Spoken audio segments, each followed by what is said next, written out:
அம்மா,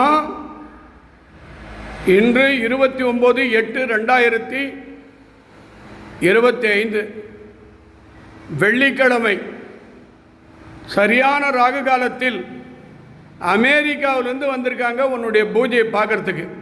நேற்று நைட்டே வந்து ஹால்ட் ஆகிட்டாங்க. தெய்வம் மனுஷன் நாகராஜ் அதை உக்காந்துருக்காரு பாருங்க. அவர் மனைவி வந்து விஜயலட்சுமி அமெரிக்காவிலிருந்து வந்திருக்காங்க பத்ரகாளி அம்மனுடைய அருளை பெறுவதற்கு. இதை முடிச்சுட்டு திருக்கடையூர் போகிறாங்க அம்பாளை பார்க்கறதுக்கு.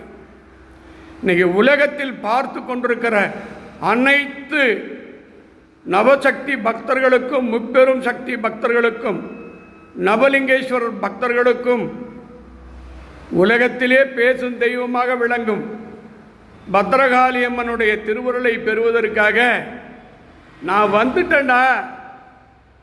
யாரெல்லாம் பலவிதமான பிரச்சனைகள் சொல்கிறாங்க, வேலை இல்லை, குழந்தை இல்லை, திருமணம் ஆகலை, பணம் வாங்கின்னு ஏமாற்றிட்டாங்க, வர வேண்டிய பணத்தை வர வச்சு கொடுங்க, வீடு இல்லை, பிள்ளைகள் நிம்மதி இல்லை, குடும்பத்தில் ஆரோக்கியம் இல்லை, கடன் தொல்லை, கோர்ட்டு வழக்கு வம்பு பிரச்சனைன்னு பல விதத்தில் போராடிக்கிட்டு இருக்காங்கம்மா. நான் ஒரே ஒரு வேண்டுதல் மட்டும் உங்கள்கிட்ட வைக்கிறேம்மா.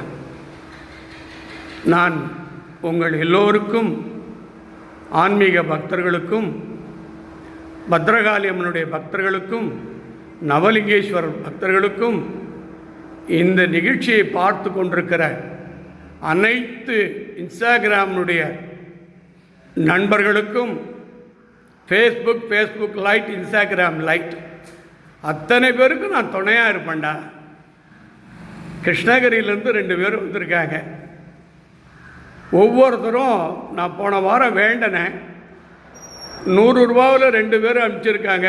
ஒரு 11 ரூபாயில் ஒருத்தர் அனுப்பிச்சிருக்கார், 300 ரூபாயில் ஒருத்தர் அனுப்பிச்சிருக்கார், 1000 ரூபா ஒருத்தர் அனுப்பிச்சிருக்கார். இதனுடைய பேரை வர ஞாயிற்றுக்கிழமை ராகுகால பூஜையில் தெளிவாக படிப்பேன் அம்மா எதிர்க்க.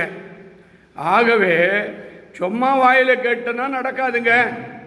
அபிஷேகம் பண்ணணும், அன்னதானம் பண்ணணும், பால் அபிஷேகம் பண்ணணும், தேன் அபிஷேகம் பண்ணணும், புஷ்பம் சாத்தணும். இன்றைக்கி விலை என்ன விளையுது? ஒரு முழம் பூ 50 ரூபா, வாங்க முடியாதுங்க. ஒரு எலுமிச்சம்பழம் 10 ரூபா. அதனால் ஒரு பூஜை நடத்தி பார்த்தா தெரியும் உங்களுக்கு. வாயில் எல்லாரும் பேசலாங்க, கைத்தட்டி. அருள் வேணுங்க, அருள் இருந்தாங்க பக்தி வரும். இங்கே வந்திருக்கிற கிருஷ்ணகிரி பக்தர்களுக்கும், ஒரு அம்மையாருக்கும், பார்த்து கொண்டிருப்பவர், வணங்கி கொண்டவர் எல்லாருக்கும் பரிபூர்ணமான நான் தீபார்த்தனை பண்ண போகிறேன். இப்போ உங்கள் ஆசீர்வாதத்தை நான் எதிர்பார்க்கிறேன். அதற்கு பிறகு முன்பு துர்காதேவியினுடைய அற்புதமான ஆசீர்வாதமும், அங்காள பரமேஸ்வரி, அதர்வண பத்ரகாளி அம்மன், சமயபுரத்து மாரியம்மன், இப்பொழுது துர்காதேவி அற்புதமான அலங்காரம், அகண்ட குத்துவிளக்கு, அகண்ட தீபம், காமாட்சி விளக்கு, தாய் வந்து தத்ரூபமாக இருக்கா பாருங்க. அற்புதமான அஷ்டபுஜ துர்காதேவி அம்மன். இப்போ நான் பூஜையை நிறைவு செய்து தீபார்த்தனை படைக்கிறேன். எல்லாருக்கும் அருள்வா அம்மா.